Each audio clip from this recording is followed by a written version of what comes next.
throw him against the wall. He would do that with everybody. We've profiled a lot of gangsters on this show, but quite honestly, they're the scariest of them all. George W. Bush, on American Gangster. If you were an American, there was no mistaking. You knew who W was. You know, I met Dub first time in Texas, and we had both done some time together. We had both had a narcotics habit.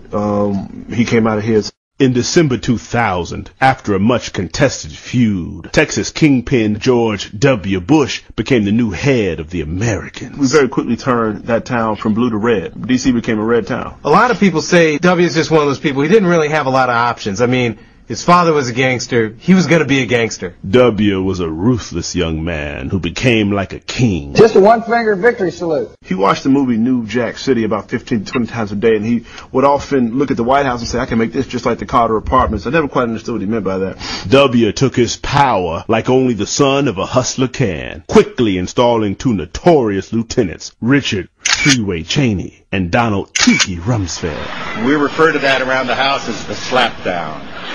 So you ought to just back off. Tookie Rumsfeld, he would like ask the question, and he would answer the question first. He'd be like, do I feel hot today? Of course. Do I enjoy chocolate? Who doesn't? W and Freeway are currently awaiting trial thanks to snitching by Florida street soldier I. Lewis Scooter Libby. He was the one who would make sure that you had the homemade jail ale, which is a liquor made in the toilet of a jail. It's delicious. Scooter was that guy. He was the go-to guy for many reasons. That's the wonderful irony about a guy like this. Like, on the one hand, he's cold-hearted, he's a killer, and on the other hand, he seems very charming, and you'd like to have a beer with him.